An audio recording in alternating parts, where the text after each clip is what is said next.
tell him here. When stepping into 1998, the economic situation in Indonesia became tense and uncertain due to the meltdown of the currency. Students started to protest and more people to go to the street to support them. They were not happy with the political elite that ruled Indonesia for more than 3 decades. Lots of rumors were circulating in the market and society. One of them was the political elite tried to instigate the situation so that they could impose military law and control the country. When May 1998, the situation was very bad. I was in Yakarta and worried like hell, and everywhere were demonstrations and no longer safe to travel around. Many people lost their jobs, and even to sustain a simple living was not possible for many families.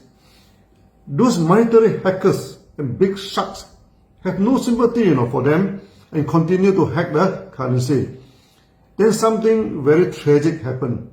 I went back to Malaysia on 12 May 1998. The next day I received an SMS from the Jakarta office. Sir, Jakarta is burning.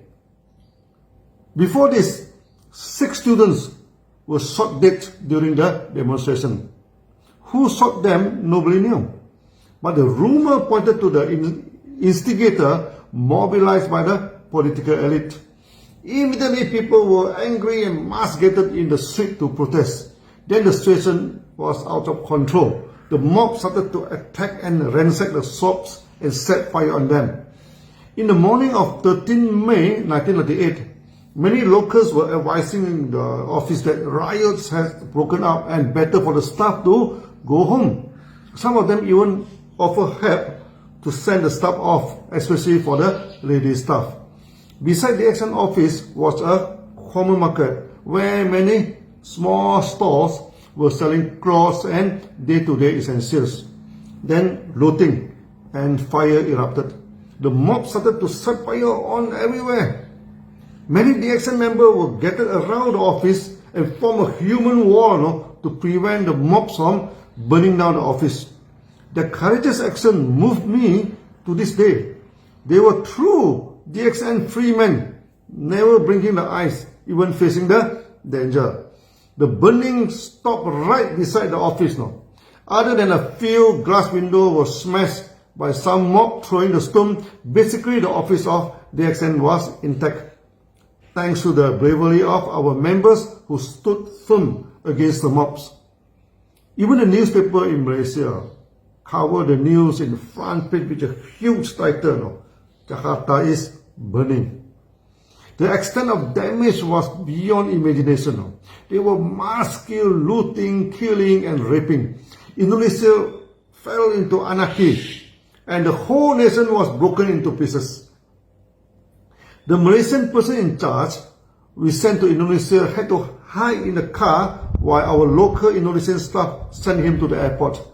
There were many blocks set by the mobs and you had to pay them ransom all the way to reach the airport. The XMPIC bought the first ticket available and flew back to Malaysia.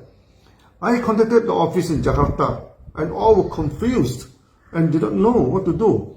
Budiman contacted me and said the situation was very risky. Maybe we should have closed down the operation until the situation was under control.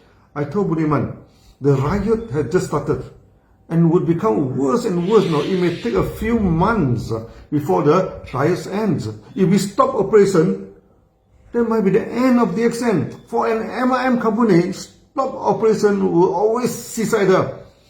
I told Budiman to maintain a few skeleton staff and operate at mere minima. Then I decided to go to Jakarta and to calm down the office and members. That sent shock waves to many people, and a lot of them rang me up to ask me not to go. With such a confused station without a person in charge, the market may collapse. So I booked the ticket and decided to go to Jakarta on 18 May 1998 when the riots were still on. There were only 3 passengers in the whole plane, and 2 stewardess served me coffee and food and sat down to chat with me. Maybe they try to calm the passengers down. Our face might look frightened and white as a ash. I always joke that was the best flight I ever had, with two beautiful stewardesses talking to me and even trying to create some jokes to calm down the situation. They have done their job very, very well. My great respect for them. Members flocked to the office when they knew I was there. Even before my arrival, many members were around in the office to prevent the mobs from burning down the office. They have risked their life for DXN. And now I risk mine for DXN too. DXN is a family. We share the pains and joys together. As I always say, to live, we live together. To die, we die together. We never ever take a back when facing the danger. When meeting with DXN members started, so many of them fill out every corner of the office. I told them, DXN came here to stay. Even if the office was burned down, we should continue and never bow to the danger. We burst into applause and once again sang the Bujangan together. At the time, Bujangan was always almost a DXN theme song. I have translated and captured of this song and loaded in this channel. The song still brings forward the sweet memory to me till this day. There was one thing common for the Indonesian and Malaysian and the Filipino too. We are very easygoing. When faced with difficulties, sometimes we sing our way out. We always think the situation may be desperate, but never hopeless. We are happy to sing, even when the sky may fall on us. During the crisis, almost all company in Indonesia was shut down. As usual, DXN has become the Lone Ranger. We were the only one there to operate in the market. Once again, DXN became like the refugee camp. Lots of people flocked to the office and joined DXN. Our share actually doubled and tripled during the crisis. And I was busy traveling widely in Indonesia to promote DXN and ask people to join us. Thousands of members, crowds always gathered in the meeting. At one time, when I was in Banjarmasin, the capital of one of the Kalimantan states, there were 3,000 members who came for the meeting. They scared the wind out of the hotel management as they thought the mobs were gathering to ransack the hotel. The meeting ended very peacefully, but the hotel manager talked to me, with his hand still shaking, saying that he may not allow the DXN meeting in his hotel for a while because the coming of so many people scared him. As we always said, the world is not perfect.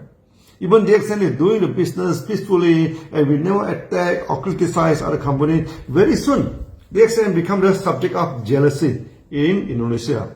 Many companies were able to compete with DXN in terms of pricing, technology, marketing skill or marketing system. The only thing they could do is to start to spread some rumors. The time DXN was facing trouble, the rumors that DXN was facing trouble and going to close down soon, that the government would revoke the license of DXN and close down the company, etc. and etc. Then they created fake news in newspaper and even complained about DXN to various government departments, especially the health ministry. The time we do not have Facebook and all the social medias like today. All news had to be go through newspaper and magazine. DXN started to publish a bulletin to endorse the marketing activities and telling members the true news of DXN. But Indonesia was our first major market and we lacked many skills to handle the crisis. The main crisis was the emergence of money game companies to promote quick money. This delivered a heavy blow to the industry and many companies collapsed due to the disturbances of money game companies. Another problem was DXN still using the old and rigid marketing plan. There were very little diamond to diamond overriding. Too much bonus is allocated for car funds and housing funds. So many members joined DXN. Actually, it was a stress test for our marketing plan. Very soon, the so-called marketing plan saturation occurred, where the up at the down lines were the same status as the up line and blocked the income. That time you need to collect 12,000 PV to become an SA and 12 SA to become a diamond. So with 5 diamond, you become the crown diamond, and that is the highest position. It's not easy to become SA, and it's also not easy to become a diamond. So that gives the opportunity, for the money gang, company to create disturbances. There they can earn money quickly, and DXN had to take a long time, to make good money. But of course, it's not true, because our members also get good money in very short time. Suddenly, there were a lot of crown diamonds are emerging in Indonesia. In a short time, their income skyrocket. But when the downline become crown diamond, though, the income plunged heavily. So a strong crisis was creeping into the DXN. In the next video, I shall tell you the marketing crisis we face in Indonesia and how it changed the way we manage DXN permanently and making DXN the most effective MLM in the market with no worry that the marketing plan saturation may occur. See you in the next video. Bye bye.